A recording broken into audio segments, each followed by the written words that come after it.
Bonjour, bonjour à toutes, bonjour à tous. Alors, je résume rapidement, merci de me rejoindre déjà, hein. Je vous résume rapidement ce que je disais dans la vidéo précédente. Je vous citais Georges Clemenceau qui disait, lui, la guerre c'est trop grave pour être confié à des militaires. Je le paraphrasais en disant, le foot, c'est trop grave pour être confié aux seuls acteurs actuels de la planète football. Et je vous faisais la liste, très longue liste, non exhaustive des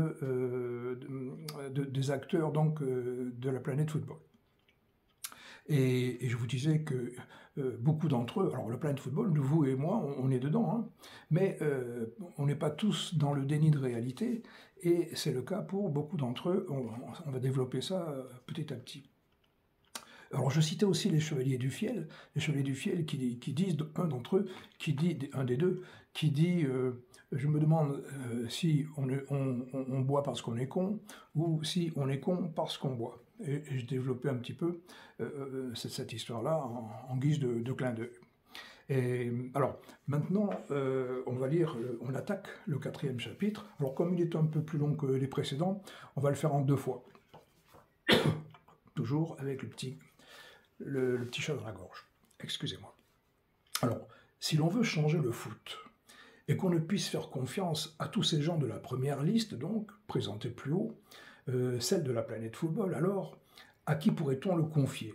Eh bien, c'est très simple. À tous les autres acteurs tels que philosophes, sociologues, psychologues, psychiatres, scientifiques, anthropologues, paléontologues, naturalistes, professeurs de médecine, astrophysiciens, astrologues, chercheurs, humoristes et artistes. Sont aussi invités à la fête tous ceux qui, vous comme moi, et en toute modestie parce que nous n'y sommes pour rien, les hasards et les circonstances de la vie ont bien voulu donner la capacité de prendre du recul et la lucidité nécessaire à la bonne appréhension de ce monstre planétaire à 1000 têtes protéiformes, pour faire plus intelligent, tentaculaire et dévorant qu'est devenu le foot. De plus, parmi tous les acteurs faisant partie de cette 2e liste, beaucoup d'entre eux étant ou ayant été eux-mêmes amateurs ou joueurs de foot, ils n'en seraient que plus crédibles dans leurs approches respectives. Tout au moins, ne pourrait-il pas être taxé d'être ni dans le déni, ni dans le mensonge, ni ayant aucun intérêt, ni avantage. Outre la distance qu'ils sont capables de prendre par rapport au foot, dont certains d'ailleurs se foutent éperdument, autre petit jeu de mots involontaire, c'est la seule vraie différence, mais elle est de taille, entre les gens de la 2e liste et ceux de la première qui, eux, ont à travers le foot des intérêts, des avantages et des positions à défendre. Mais que viendraient donc faire les gens de cette 2e liste dans le monde du sport en général et dans celui du foot en particulier? Eh bien, tout simplement ce qu'il est impossible à ceux de la première liste de faire, puisque baignant dans le mensonge et dans l'omission, ou dans le déni de réalité, on l'a vu, à savoir se placer à distance du phénomène foot pour le regarder d'un autre point de vue et avec un autre regard, dépassionné, neutre et débarrassé de tout a priori intéressé et partisan. Pas facile. En l'occurrence, c'est ce que sait faire le scientifique, le chercheur ou l'explorateur qui observerait une ethnie africaine, une fourmilière, une tribu d'Amazonie, une termitière, une ruche, la vague des gilets jaunes et l'écume des Black Blocs, ou encore les modifications comportementales des humains et des animaux soumis aux transformations de leur biotope dues au dérèglement climatique, mais aussi, et dans ce cadre, les interactions entre différentes espèces animales et végétales, par exemple. Mais alors, comment se fait-il que ce ne soit pas le cas? Un peu de patience, s'il vous plaît. Dans ce qui suit, nous allons tenter d'apporter des réponses à cette question, entre autres, puis de proposer des solutions. Alors là, vous verrez, un petit peu plus tard, dans la 2e partie du bouquin, qu'il y a un certain nombre de propositions que je fais pour améliorer tout ça. Mais en attendant, Pour éclairer un peu notre route, prenons une image sportive, au hasard, celle de deux cyclistes sur un même tandem. Celui qui est devant, affûté, surentraîné, bien musclé et dopé, pédale comme un malade, le nez dans le guidon. Comme un malade, je l'ai mis entre guillemets. Il fait partie de la première liste. Celui qui est derrière, la tête bien droite, sain de corps et d'esprit, voit arriver le virage dangereux, la côte difficile, la plaque de goudron fondue, le trou dans la chaussée, l'obstacle sur la route. Il fait partie, lui, de la deuxième liste. Pour l'instant, ce dernier, par ses nombreux avertissements, tente difficilement de corriger le pilotage et l'allure de celui qui est aux manettes, en attendant le jour où les rôles s'inversant et ayant franchi tous les obstacles, y compris celui que représentait son encombrant et dangereux coéquipier, les mains sur les cocottes de frein et la tête haute, il sera seul sur son vélo monoplace, l'autre sur le sien, mais loin derrière. L'image vaut ce qu'elle vaut,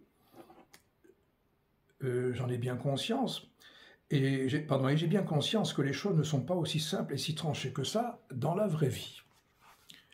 D'autant que notre nature complexe et fluctuante fait qu'un même individu n'est jamais en permanence et en totalité dans un camp ou dans l'autre. C'est par exemple le cas du schizophrène qui parfois peut avoir des éclairs d'extrême lucidité quand le grand philosophe estampillé « qualité supérieure » peut par moments basculer dans l'affirmation d'empiriques certitudes. Mais nous accorderons malgré tout notre pardon et notre crédit aux penseurs, puisque dans ces rares instants d'égarement, il s'exprime tout de même sur la base de ses observations, de ses analyses et de son expérience.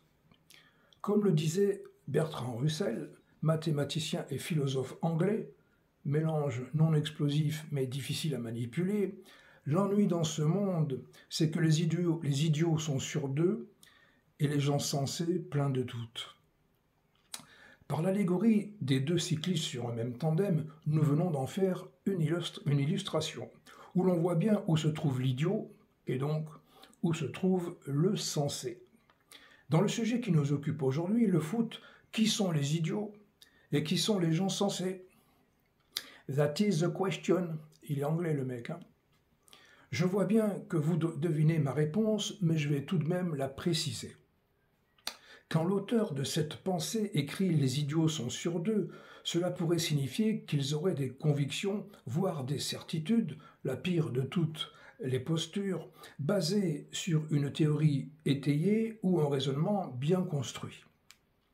Le problème, le malheur, c'est que le plus souvent, il n'en est rien, leur position ne reposant que sur ce qui leur paraît normal, évident, naturel, coulé de source.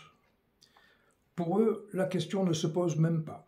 Et se poserait-elle, elle ne leur viendrait même pas à l'esprit, ou dans le meilleur des cas, ne pourrait-il y répondre que par l'affirmation d'autres certitudes.